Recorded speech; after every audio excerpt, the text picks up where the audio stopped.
Hello students, आज हम बात करने वाले हैं क्लास 10th के बायोलॉजी का second chapter control and coordination. और उसमें सबसे इम्पॉर्टेंट टॉपिक है नर्वस सिस्टम। देखिए, नर्वस सिस्टम के नोट्स वीडियो की डिस्क्रिप्शन में मिल जाएंगे। वहाँ से आप टेलीग्राम चैनल को ज्वाइन करके वहाँ से आप लिंक को डाउनलोड कर सकते हैं। ठीक है, तो सबसे पहले बात करते हैं नर्वस सिस्टम। बहुत इंपॉर्टेंट नोट्स हैं, वीडियो को पूरा देखेंगे तो आपको क्लियर हो जाएगा कि ऐसे बेहतरीन नोट्स आपको भी और चैनल पे नहीं मिलेंगे। तो प्लीज़ चैनल को सब्सक्राइब कर दीजिए और वीडियो को लाइक कर दीजिए। चलिए स्टार्ट करते हैं। सबसे पहला पॉइंट है स्टिमुलाई। स्टिमुलाई क्या होता है?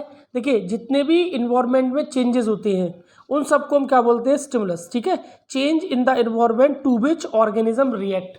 और हमारी बॉडी उन चेंजेस से जो रिएक्शन होता है हमारी बॉडी में, वो चेंजेस क्या कहलाते हैं? ऐसे चेंजेस जो इन्वायरमेंट में होते हैं जिनसे हमारी बॉडी रिएक्ट करती है, ऐसे चेंजेस को हम क्या बोलते हैं? स्टिमुलस। ठीक है, जैसे चेंज इन द इन्वायरमेंट में लाइट आती है। जब लाइट ज़्यादा होती है तो हमारी आंखें का जो पीपल होता है वो सिकुड़ने लगता है। ठीक है, ताकि लाइट एंटर ज़्यादा अमाउंट में ना कर जाए। लाइट कम होती है, डार्क रूम में जाती है तो क्या होता है? पीपल का साइज बढ़ जाता है। ठीक है, जैसे हीट है तो जब हीट होता है तो हमारा स्वेटिंग हमारे बॉडी में होने लगती है। जैसे कोल्ड है, शिवरिंग होने लगती है हमें। ठीक है, एंड साउंड, ज़्यादा साउंड या कम साउंड हमें डिटेक्ट कर सकते हैं। ठीक है, उसके थ्रू हम उसको रिस्पॉन्ड करते हैं। ठीक है, reaction to the stimulus is the character property of living beings. ठीक है, तो जो हमारी कैरेक्टरिस्टिक्स प्रॉपर्टी है ये बेसिकली इन सबसे रिएक्ट करके रिस्पॉन्ड करना हमारी कैरेक्टरिस्टिक्स प्रॉपर्टी है। ओके, नेक्स्ट पॉइंट है आपका control and coordination in animals and plants. ठीक है, तो आज हम देखेंगे एनिमल्स में। ठीक है, तो एनिमल्स में दो तरह से कंट्रोल एंड कोऑर्डिनेशन होता है। पहला है नर्वस सिस्टम के थ्रू और दूसरा है एंडोक्राइन सिस्टम के थ्रू। तो आज जो पढ़ने वाले हैं नर्वस सिस्टम।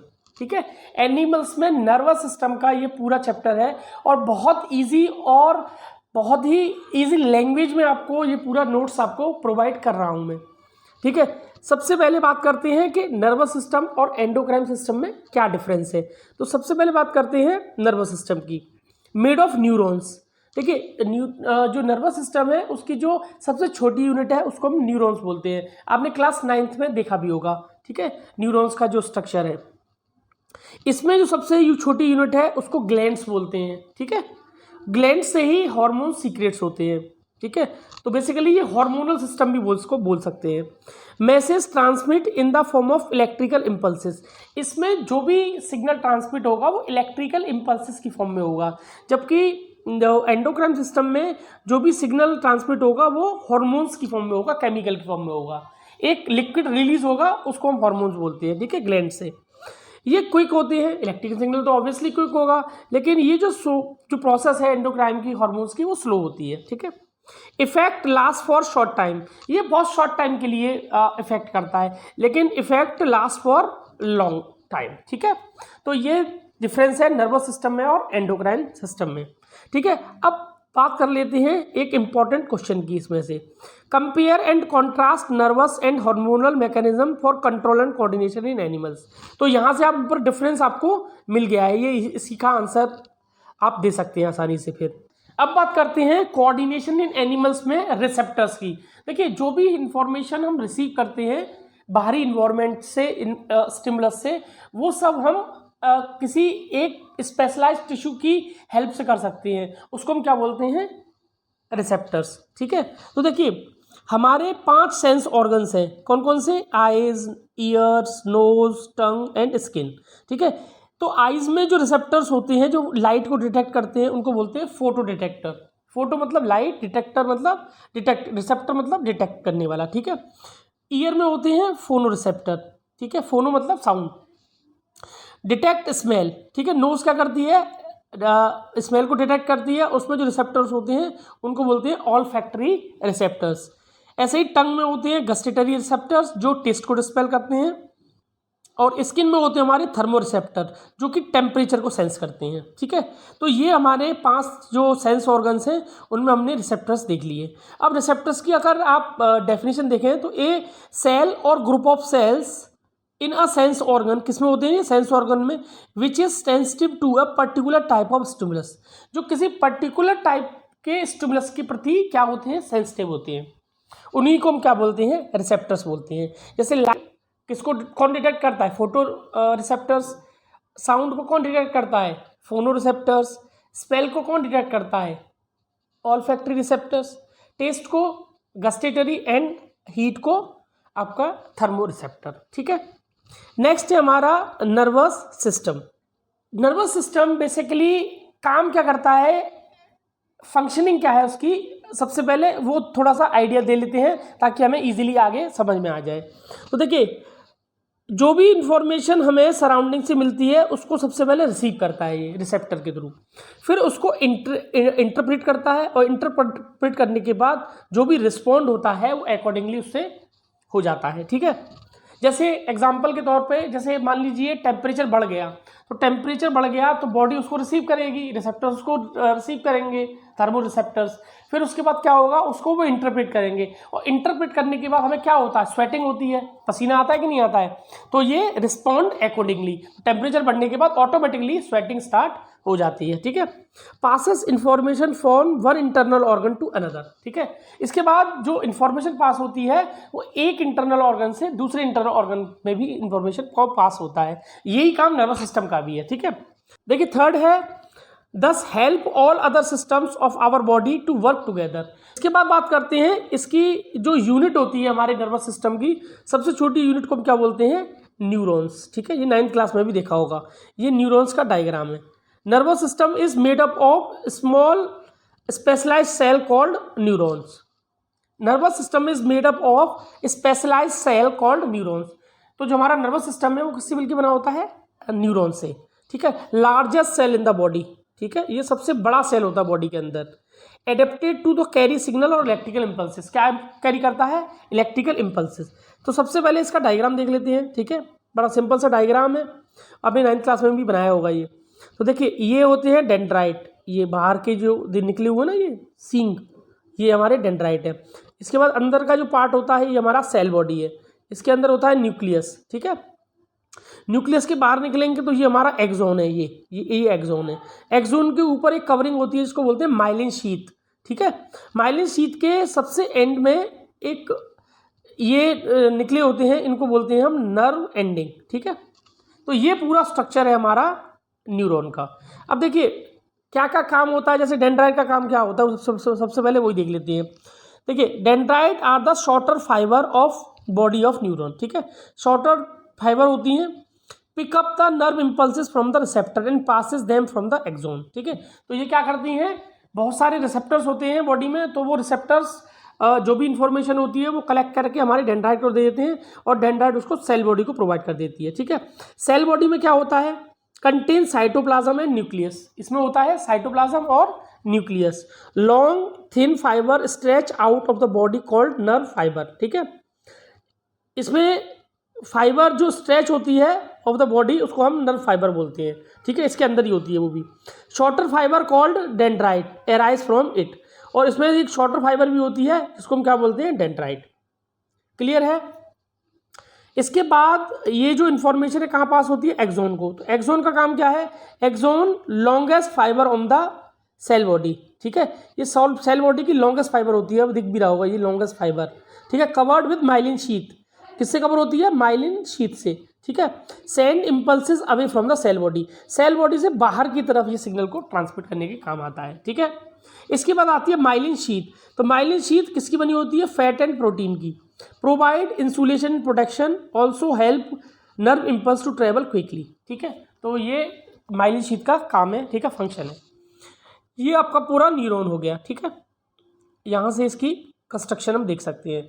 अब ये सिग्नल एक न्यूरॉन से दूसरे न्यूरॉन तक, या हमारी जो भी इंफॉर्मेशन हम कलेक्ट करते हैं वो आगे पास ऑन कैसे होती है, उसके लिए डायग्राम है। ठीक है, तो यहाँ देखिए बहुत सिंपल डायग्राम है, बहुत इजीली इसको समझ सकते हैं। तो सबसे पहले इंफॉर्मेशन जो रिसीव होगी वो होगी डेंड्राइट के थ्रू। डेंड्राइट उसको किसको दे देता है, सेल बॉडी को। सेल बॉडी से जो इन्फॉर्मेशन होती है वो एक्सोन के थ्रू जाती है नर्व एंडिंग तक। ठीक है, यहाँ तक तो आपने समझ लिया होगा। ठीक है, इसके बाद आ गया ये दूसरा न्यूरॉन, ये सेकेंड न्यूरॉन है। इनके बीच में एक गैप होता है, देखिए ये जो गैप है, ये जो गैप है ये, ठीक है, एक ये डेंड्राइट है वो नर्व एंडिंग नहीं रहते, ठीक है, इनके बीच में एक छोटा सा गैप होता है जिसको बोलते हैं हम साइनेप्स। क्या बोलते हैं? साइनेप्स। ये इंपॉर्टेंट है, ठीक है, the gap between the two neuron is called synapse. अब इलेक्ट्रिकल सिग्नल तो ट्रांसमिट होगा नहीं, क्योंकि स्पेस में इलेक्ट्रिकल सिग्नल ट्रांसमिट होते नहीं है फ्री स्पेस में। तो उसके लिए क्या होगा, ये जो इलेक्ट्रिकल सिग्नल है वो बदलते हैं केमिकल सिग्नल में, और केमिकल रिलीज होने के बाद ये कहाँ आता है? दूसरे न्यूरॉन के डेंड्राइट तक, और दूसरे न्यूरॉन के डेंड्राइट इसको रिसीव करते हैं और फिर उसको इलेक्ट्रिकल सिग्नल में कन्वर्ट करके आगे पास ऑन कर देते हैं, ठीक है। इस तरह से हमारा जो नर्व इम्पल्सेस हैं वो ट्रैवल करते हैं, ठीक है। बाद में जो भी काम कराना होता है वो मसल्स के थ्रू हम लोग उसको करा लेते हैं। जैसे मान लीजिए हॉट ऑब्जेक्ट आपने टच कर लिया तो वो इन्फॉर्मेशन एक न्यूरॉन से दूसरे न्यूरॉन में पास होगी, इसके बाद जो रिस्पॉन्स होगा उसमें हमारी जो मसल्स है वो कॉन्ट्रैक्ट होंगी और हमारा जो रिस्पॉन्ड है वो निकल के आ जाएगा, ठीक है। देखिए इसको हम ऐसे भी समझ सकते हैं। अब देखिए ये बहुत इंपॉर्टेंट डायग्राम है, ये आपने समझ लिया तो आपका काम क्लियर हो गया, ठीक है। चलिए central nervous system, central nervous system मतलब ब्रेन एंड स्पाइनल कॉर्ड, ठीक है, ब्रेन और स्पाइनल कॉर्ड से मिलकर बना होता है हमारा सेंट्रल नर्वस सिस्टम। अब देखिए रिसेप्टर ने इंफॉर्मेशन को रिसीव किया, ठीक है, अब इसने इंफॉर्मेशन को पास ऑन कर दिया सेंसरी न्यूरॉन को, transmit impulses from receptor to CNS. अब रिसेप्टर से इंफॉर्मेशन को लेके कौन जाता है? इस ऐसे न्यूरॉन्स को बोलते हैं हम सेंसरी न्यूरॉन्स, ठीक है। क्या बोलते हैं? Sensory neuron. ये क्या करता है? रिसेप्टर से इंफॉर्मेशन को लेके जाता है सीएनएस तक, ठीक है। अब सीएनएस में होते हैं रिले न्यूरॉन, ठीक है, और रिले न्यूरॉन का काम होता है link between sensory neuron and motor neuron. ये बेसिकली एक ब्रिज का काम करता है सेंसरी न्यूरॉन और मोटर न्यूरॉन के बीच में, ठीक है। अब ये जो इन्फॉर्मेशन है जो सीएनएस के पास है, अब सीएनएस से इन्फॉर्मेशन मसल्स के पास कौन लेके जाएगा? इफेक्टर, मतलब मसल्स, जिस ऑर्गन से हमें काम कराना होता है उसको हम इफेक्टर बोलते हैं। तो मोटर न्यूरॉन का काम है transmit impulses from CNS to effector, ठीक है, और इफेक्टर से जो भी काम कराना होता है उसको हम परफॉर्म करा लेते हैं, ठीक है। अब देखिए फिर मैं एक बार बता देता हूँ, रिसेप्टर से इंफॉर्मेशन को सीएनएस तक कौन लेके जाएगा? Sensory neuron. सेंसरी न्यूरॉन लेके जाएगा सेंट्रल नर्वस सिस्टम तक। सेंट्रल नर्वस सिस्टम में होते हैं रिले न्यूरॉन पास ऑन कर देते हैं मोटर न्यूरॉन को इन्फॉर्मेशन, और मोटर न्यूरॉन उसको लेके आता है इफेक्टर तक। इफेक्टर मसल्स भी हो सकती है या कोई और ऑर्गन भी हो सकता है, ठीक है। तो इस तरह से जो हमारा सिग्नल है वो ट्रांसमिट होता है from receptor to effector. Clear? बहुत सिंपल लैंग्वेज में यहाँ इजीली आप इसको समझ सकते हैं। देखिए दो तरह से और डिवाइड होता है हमारी जो सेंट्रल नर्वस सिस्टम है, that is cranial nerves connect all part in the head to brain, ठीक है। तो जो हेड में जितने भी हमारी पार्ट होते हैं उनमें को कनेक्ट करने के लिए वो सब क्या होता है? Cranial nerves. और स्पाइनल नर्व्स मतलब ये कनेक्ट करती हैं remaining part of the body to spinal cord, ठीक है, इनको बोलते हैं स्पाइनल कॉर्ड, ठीक है, सिंपल है। इसके बाद बात करते हैं very important topic reflex action, ठीक है। अब रिफ्लेक्स एक्शन में समझ लीजिए क्या करना है, ठीक है। अब समझिए सबसे पहले तो रिफ्लेक्स एक्शन होता क्या है? Quick sudden and immediate response of the body, ठीक है। मान लीजिए आपने किसी हॉट ऑब्जेक्ट को टच कर लिया तो आप क्या करते हैं? एकदम आपका हाथ एकदम हटाते हैं, या ये इन्फॉर्मेशन ब्रेन तक जाती है ना? ये इन्फॉर्मेशन ब्रेन तक नहीं जाती, ये सिर्फ स्पाइनल कॉर्ड तक ही जाती है, ठीक है। और स्पाइनल कॉर्ड ही परफॉर्म करता है रिफ्लेक्स एक्शन को, ठीक है, ध्यान रखिएगा। रेगुलेटेड बाय स्पाइनल कॉर्ड, ठीक है, जैसे नी jerk, withdrawal of hand on touching hot object. अब इसी से समझते हैं, इसी एग्जांपल से। मान लीजिए आपने हॉट ऑब्जेक्ट को टच कर लिया, अब जैसे ही आपने हॉट ऑब्जेक्ट को टच किया तो रिसेप्टर ने इंफॉर्मेशन को कलेक्ट किया और सेंसरी न्यूरॉन के थ्रू इसको पास कर दिया, किसको? सीएनएस को। अब सीएनएस में ये ब्रेन तक नहीं जाएगा, सीएनएस में जाएगा ये स्पाइनल कॉर्ड तक, ठीक है। स्पाइनल कॉर्ड में क्या होते हैं? रिले न्यूरॉन, और रिले न्यूरॉन किसको देते हैं इस इन्फॉर्मेशन को? मोटर न्यूरॉन को, ठीक है, और मोटर न्यूरॉन उसको देता है मसल्स को, और मसल्स होते हैं कॉन्ट्रैक्ट, और हम हाथ को हटा लेते हैं हॉट ऑब्जेक्ट से, और ये सडन रिस्पॉन्स होता है, ये इतना टाइम नहीं लगता, बहुत सडन रिस्पॉन्स होता है ये, ठीक है। और ये जो पाथ है सेंसरी न्यूरॉन से लेके रिले न्यूरॉन से लेके मोटर न्यूरॉन तक और इफेक्टर तक, इस पाथ को बोलते हैं हम रिफ्लेक्स आर्क, ठीक है। The path through which a nerve impulse travel from sensory neuron to relay neuron to motor neuron to effector. This path is called a reflex arc. Clear है?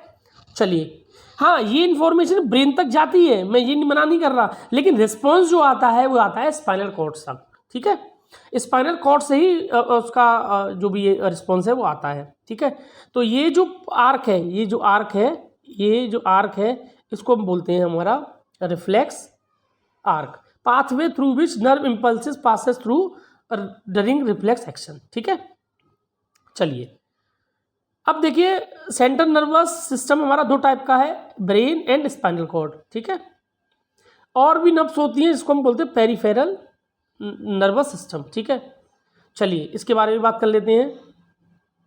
सबसे पहले बात करते हैं ह्यूमन ब्रेन। क्लियर? ठीक, highest main coordinated centre of the body. ठीक है, perform complex mechanism which can't be done by simple spinal cord made of nerves.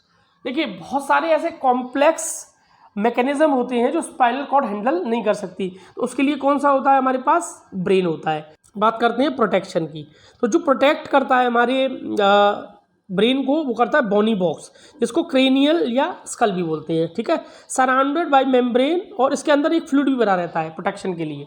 ठीक है, तो ध्यान रखिएगा कि ये जो क्रेनियल और जो स्कल है ये हमारे बोनी बॉक्स भी कहलाता है। ठीक है, ये हमारे ब्रेन को प्रोटेक्ट करता है। अब हमारे ब्रेन के देखिए तीन पार्ट होते हैं, fore brain, mid brain and hind brain. ठीक है, तो जो फोर ब्रेन का जो मेन पार्ट है इसको बोलते हैं हम सेरिब्रम। ठीक है, तो सबसे पहले बात करते हैं हम सेरिब्रम की। तो control voluntary actions. Voluntary actions are those action which can be start and stop by human will. तो हम अपनी विल पे जिन एक्शंस को स्टार्ट या स्टॉप कर सकते हैं, जैसे ईटिंग है अपनी विल पे स्टार्ट या स्टॉप कर सकते हैं, जैसे राइटिंग है, जैसे रीडिंग है, ये अपनी विल पे स्टार्ट या स्टॉप कर सकते हैं। तो ऐसे एक्शन जो अपनी विल पे स्टार्ट या स्टॉप किए जा सकते हैं, ऐसे एक्शंस को हम वॉलेंटरी एक्शंस बोलते हैं। ठीक है, और जो अपनी विल पे स्टार्ट या स्टॉप नहीं किए जा सकते, ऐसे एक्शंस को हम बोलते हैं इनवॉलेंटरी एक्शंस। जैसे ब्रीदिंग तो अपने आप होती है, रेस्पिरेशन अपने आप होता है, डाइजेशन अपने आप होता है। ठीक है, ब्लड सर्कुलेशन बॉडी में अपने आप होता है, हार्ट की पंपिंग अपने आप होती है, तो ये इनवॉलेंटरी एक्शंस है। चलिए, तो ये जो सेरिब्रम है ये एक्शन जो भी कंट्रोल करता है ये करता है वॉलेंटरी एक्शंस को। और ये मेन थिंकिंग पार्ट है ब्रेन का, मेन थिंकिंग पार्ट। ठीक है, पूरी मेमोरी, थिंकिंग, जितनी भी कॉम्प्लेक्स मैथमेटिकल आपके प्रॉब्लम्स होती हैं सबको यही सॉल्व करता है। ठीक है, स्टोर इन्फॉर्मेशन, मेमोरी भी है ये। ठीक है, receive sensory impulses from sense organ, interpreted send impulses to the motor areas. ठीक है, तो ये सबसे पहले इसको इंटरप्रेट करता है, जो भी इंफॉर्मेशन आती है, फिर उसको मोटर न्यूरॉन को पास कर देता है, मोटर न्यूरॉन इफेक्टर को उसको पास कर देता है। ठीक है, चलिए अब बात करते हैं मिड ब्रेन की। ठीक है, तो मिड ब्रेन भी क्या करता है? इनवॉलेंटरी एक्शंस को परफॉर्म करता है। ये हमारे कोर्स से बाहर है, हमारे कोर्स में हिंड ब्रेन में तीन पार्ट आते हैं, सेरिबेलम, मेडुला और पोन्स।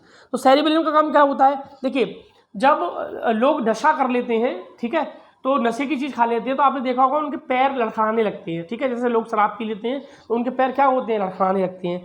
क्यों? क्योंकि जो सेरिबेलम है उस पर असर करती है, जो भी वाइन्स हैं वो सब किस पे असर करती हैं? सेरिबेलम पे। ठीक है, और सेरिबेलम का काम क्या होता है? Control posture and balance. तो जब बैलेंस बिगड़ेगा तो ऑब्वियसली जब ये इस पर असर करेगी तो बैलेंस बिगड़ेगा ही। ठीक है, क्योंकि cerebellum control posture and balance. Precision of voluntary actions, picking pen. ठीक है, हमें कोई पर्टिकुलर पेन लेना है या मुझे रेड पेन लेना है, ठीक है, तो ये पिकअप करने का काम कौन करता है? पर्टिकुलर, ये भी सेरिबेलम का काम है। क्योंकि ब्लू क्यों नहीं उठाता मैं? मुझे अगर रेड चाहिए तो मैं रेड ही उठाऊंगा ना। तो उसके लिए प्रिसीजन का काम कौन करता है? ये भी हमारा सेरिबेलम करता है। इसके बाद medulla controls involuntary actions like blood pressure, salivation and vomiting. ठीक है, ये कौन कंट्रोल करता है? मेडुला। ठीक है, पोन्स का काम है रेस्पिरेशन, जो भी रेस्पिरेशन होता है उसको कंट्रोल करने का काम कौन करता है? पोन्स। तो ये तीनों इंपॉर्टेंट है, ये एग्जाम में पूछे भी जाते हैं, इसको याद रखिएगा आप। आते हैं स्पाइनल कॉर्ड। तो देखिए ये हमारा डायग्राम है स्पाइनल कॉर्ड का। ठीक है, ये अंदर ये तंतु सा दिख रहा है आपको, इसके ऊपर ये जो कॉलम दिख रहा है इसको बोलते हैं वर्टिब्रल कॉलम। ये जो हड्डियाँ होती हैं ऊपर की साइड इनको बोलते हैं वर्टिब्रल कॉलम। और ये इस पर पूछा भी गया है कि जो स्पाइनल जो कॉर्ड होती है वो उसके प्रोटेक्शन के लिए कौन सी प्रोटेक्ट होती है, तो आप याद रखिएगा उसके लिए होता है वर्टिब्रल कॉलम। ठीक है। Cylindrical structure enclosed in a bony cage called vertebral column, ठीक है। तो जो स्पाइनल कॉर्ड है वो एक बोनी केज में होती है अंदर, जिसको हम क्या बोलते हैं, वर्टिब्रल कॉलम। इसका काम क्या होता है, कंडक्ट नर्व इम्पल्सिस टू और फ्रॉम द ब्रेन, ठीक है। नर्व इम्पल्सिस को ये ब्रेन से या ब्रेन की तरफ ले जाती है, ठीक है। और क्या परफॉर्म करती है, very important action is called reflex action. अब एक और सिस्टम होता है हमारी बॉडी में जिसको बोलते हैं हम पेरिफेरल नर्वस सिस्टम।